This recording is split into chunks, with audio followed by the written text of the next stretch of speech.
magazine hebdomadaire consacré à l'actualité du livre. Invité de Pont-Neuf, Antoine Compagnon pour un carnet de recherche feuilleton publié sur le site du Collège de France et qui s'intitule Proust sioniste.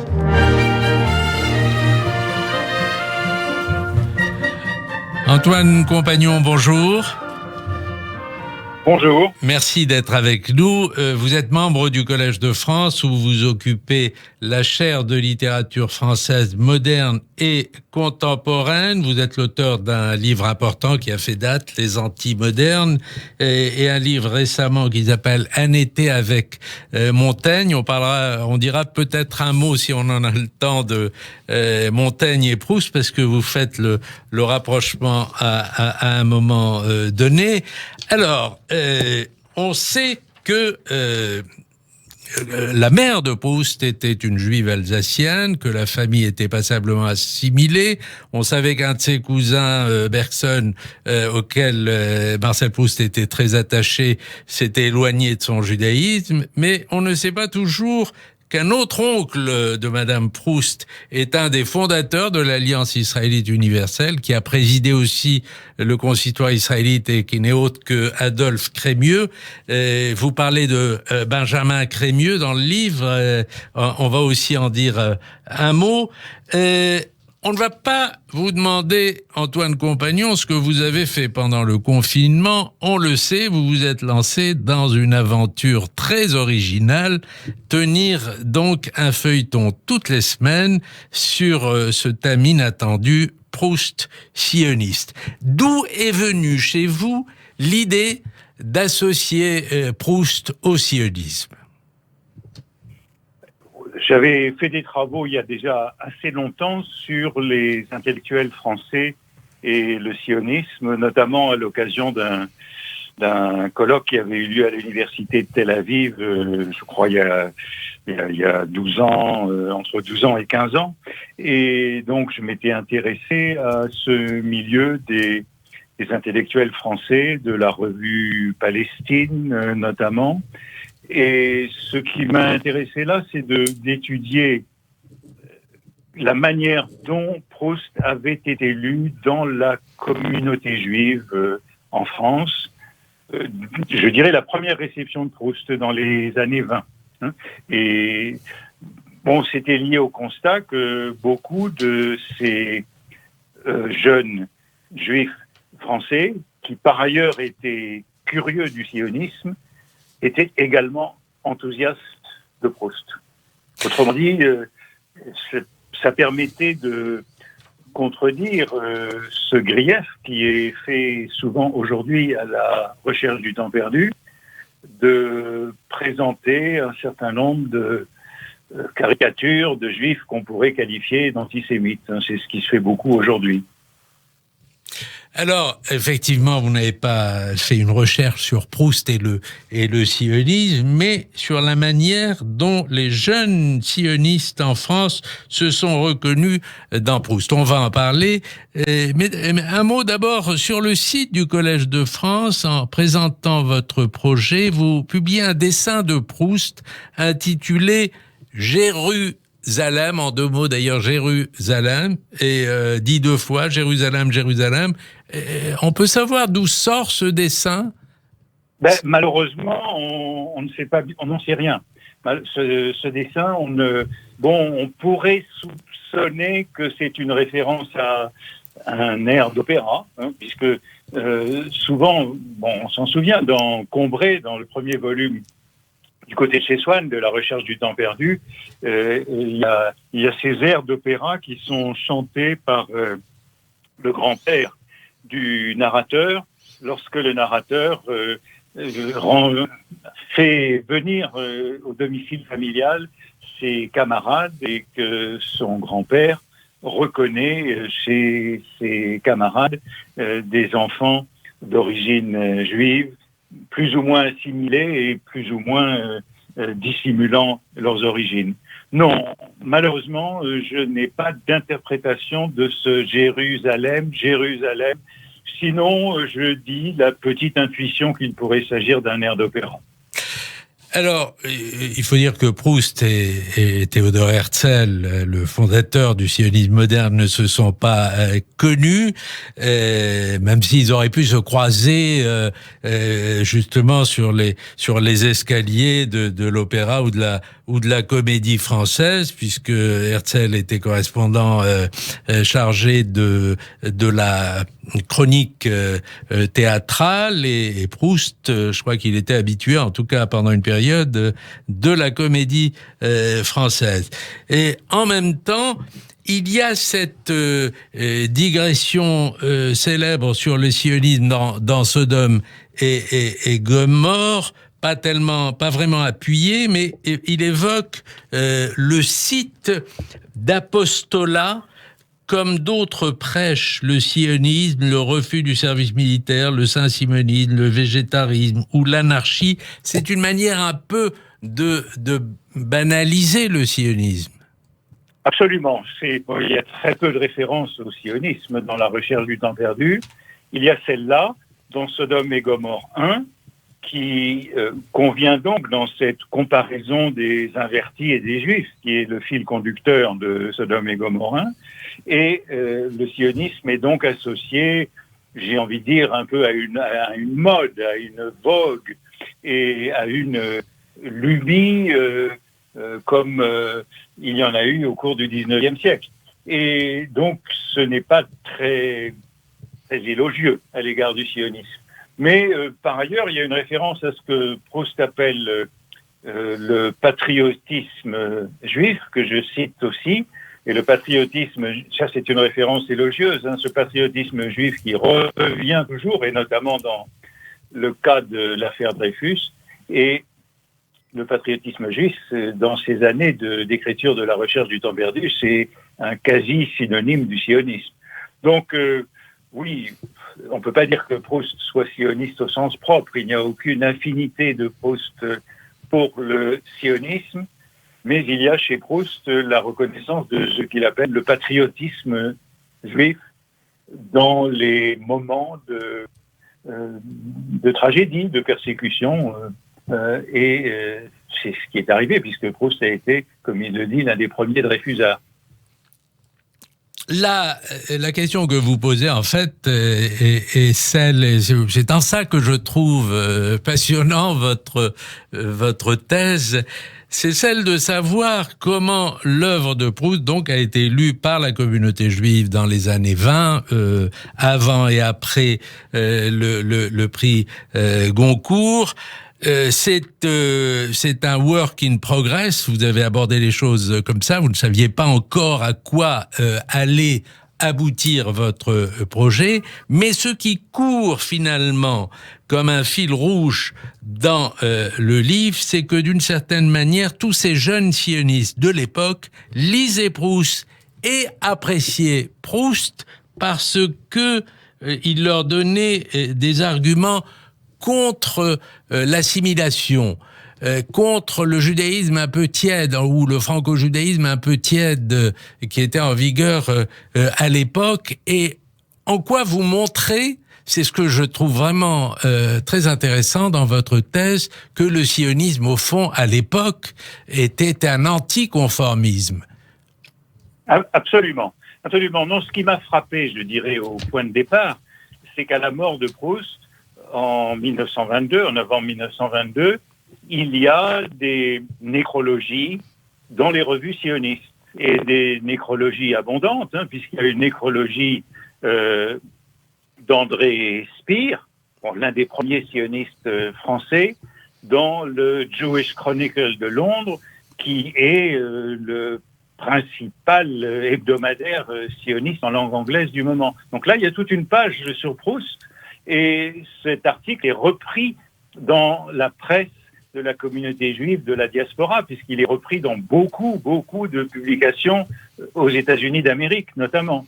Et puis dans la revue Menorah, qui est une belle revue illustrée qui paraît dans ces années-là à Paris, il y a une nécrologie de Georges Kataoui, juif égyptien, éduqué à Paris, et éminent proustien jusque dans les années 1970.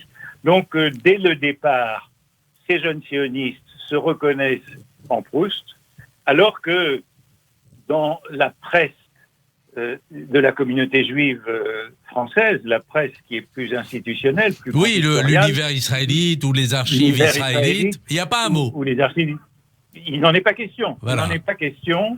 Et sauf, j'ai trouvé quelques articles dans les archives israélites, mais c'est tout à fait particulier. Sauf il n'en est pas question. Sauf un entrefilet dans l'univers israélite qui rappelle que le consistoire de Paris a délégué un rabbin aux obsèques de la maman à la demande de ses fils. Oui, parce que sa mère n'était pas convertie, alors que les deux fils, Marcel et Robert Proust, sont baptisés à leur naissance. Mais Jeanne Weil ne s'est jamais convertie au catholicisme. Et donc, elle a eu, en effet, des obsèques en présence d'un rabbin envoyé par le consistoire de Paris. Alors, il y a donc cet élément important que vous donnez, c'est que, parce que c'est pas le même traitement, le Jewish Chronicle hebdomadaire qui s'affirme sioniste, très influent à l'époque, au point d'ailleurs, je ne le savais pas, mais je l'ai appris dans votre texte, dans votre livre, au point que la publication de la déclaration Balfour a été retardée pour paraître en une du journal. C'est dire si c'était un journal important. Et le Jewish Chronicle fait un article important sur la mort de Proust, signé d'André Spire, lequel n'écrit pas ni dans l'univers israélite, ni dans les archives israélites. Bien sûr, l'univers israélite et les archives israélites sont très hostiles à André Spire. Et il y a une querelle violente en 1919 entre André Spire et Sylvain Lévy lors de la conférence de la paix à Paris, à la suite de la déclaration Balfour. Donc, oui, il y a une forte hostilité, notamment de l'univers israélite, qui est beaucoup plus important que les archives israélites dans ces années-là, une grande hostilité pour le sionisme parisien. Alors, ces jeunes gens sont des intellectuels. On n'a pas encore dit un mot d'Albert Cohen, mais la revue, moi, ce qui m'avait aussi frappé... Oui, la revue juive. Constater la revue juive qui a été dirigée par Albert Cohen en 1925, pendant toute l'année. Il y a eu 6 numéros, 6 très beaux numéros. Elle était financée par l'organisation sioniste. Elle avait une grande ambition culturelle. Elle voulait être la NRF, l'équivalent de la NRF, et avait donc une visée de vitrine intellectuelle face à la francophonie. Eh bien, j'étais très surpris de constater l'omniprésence de Proust pendant cette année-là, dans cette revue. Et tous ces jeunes gens se reconnaissaient. Ils disaient d'abord que il y avait une grande nouveauté des personnages juifs chez Proust. Autrement dit, tout un personnel divers, de Swann à Rachel à Bloch, et ce n'était plus les personnages typiques auxquels la littérature nous avait habitués jusque-là. Donc il découvrait chez Proust une représentation de la judéité française, plus ou moins assimilée, le portrait de l'assimilation, qui était nouvelle. Au fond, c'est la nouveauté parce que vous faites d'ailleurs un rapprochement, y compris sur le plan de la judéité entre Montaigne et Proust. En même temps, vous citez André Spire. Proust ne ressemble à personne. Proust est un cas unique. Oui, alors André Spire n'est pas très favorable à cette comparaison de Proust et de Montaigne. Alors cette comparaison, elle est donc apparue très tôt. Tous les deux seraient des demi-juifs. Proust, comme Montaigne, aurait une mère juive, bien qu'on n'ait pas la certitude que la mère de Montaigne était vraiment une marane, comme on l'a souvent prétendu. En tout cas, c'est une thèse qui avait été soutenue par Thibaudet dès 1923, dans le numéro d'hommage de la NRF, à la mort de Proust, mais que Georges Kataoui avait déjà faite dans son article nécrologique de Ménora. Donc c'est une comparaison qui a été très ancienne, qui est très ancienne. Je fais l'hypothèse que même du vivant de Proust, c'était une manière de dire qu'il était juif sans le dire. Quand on comparait l'écriture de Proust à l'écriture de Montaigne, dans cette grande complexité de la phrase. Eh bien, non, Spire n'était pas très favorable à cette hypothèse et il voulait soutenir en effet cette totale originalité de Montaigne.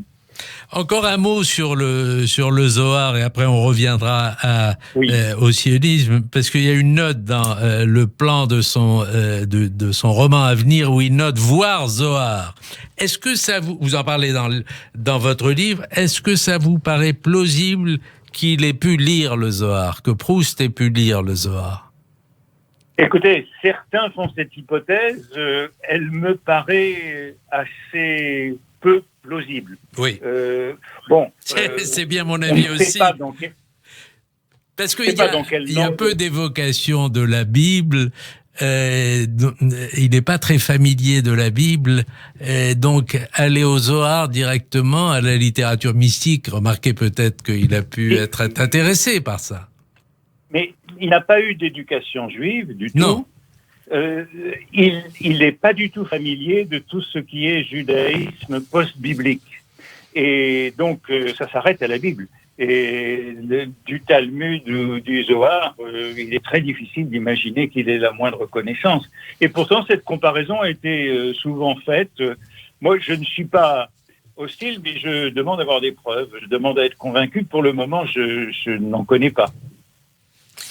Alors c'est vrai que la Bible était peut-être où il était un peu plus familier, à preuve le nom même de Sodome et Gomorrhe, qui est le titre d'un de ses livres.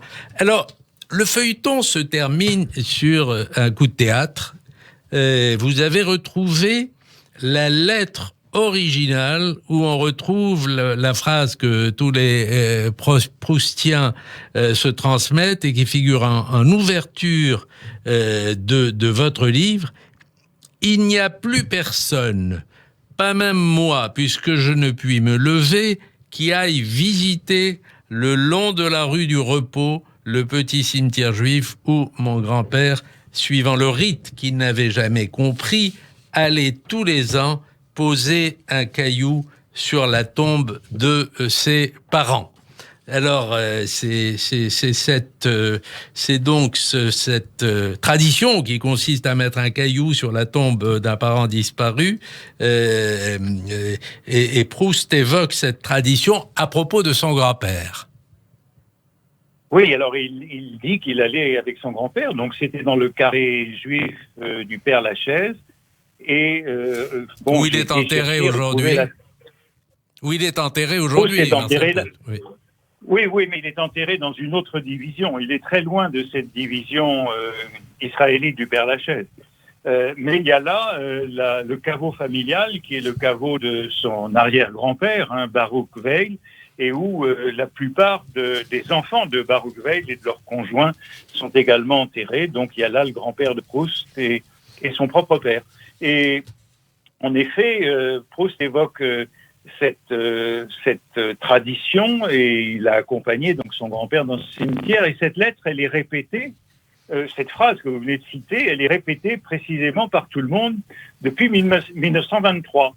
C'est André Spire qui la cite dans sa nécrologie de Proust, qui a d'abord été publiée en anglais dans le Jewish Chronicle et puis en français. Et puis tout le monde a repris cette phrase, mais on n'en avait jamais trouvé le texte original. Et en effet, depuis des années, moi, je cherchais l'origine de ce texte parce que c'est un texte important.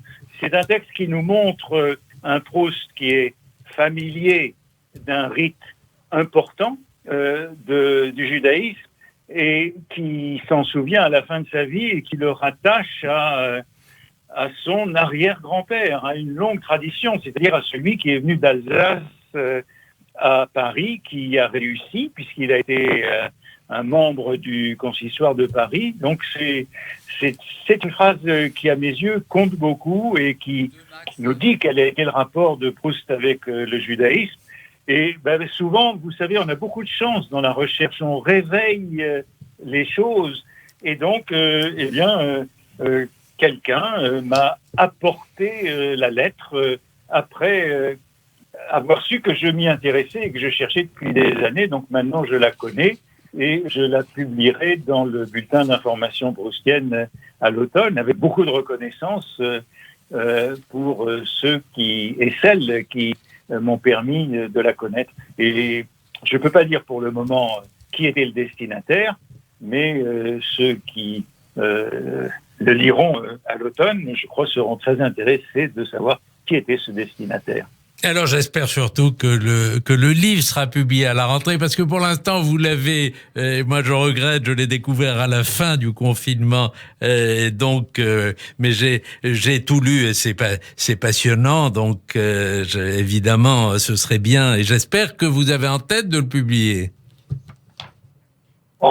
J'ai fait ce feuilleton parce que je me suis dit que nous étions dans une période de confinement qui allait être suivie d'une période de crise et que l'édition allait un peu se ralentir. Et donc, ça valait la peine de publier cette recherche en cours telle qu'elle était. Et je dois dire que l'expérience a été très intéressante parce qu'il y a eu beaucoup d'échos, beaucoup de retours, beaucoup de commentaires au fur et à mesure de la publication hebdomadaire de ces chapitres. Et je vous avoue que c'est une expérience que j'aimerais bien recommencer. C'est très intéressant de donner à lire un travail en cours et de recevoir des critiques, des objections, des encouragements de la part des lecteurs. Donc Merci. Oui, il y aura un livre un jour ou l'autre. Merci beaucoup Antoine Compagnon. C'était Pont Neuf, le magazine hebdomadaire consacré à l'actualité du livre sur Radio J. Vous pouvez retrouver l'intégralité de cette émission sur le site de Radio J, radioj.fr. Bonne journée et prenez soin de vous. Merci.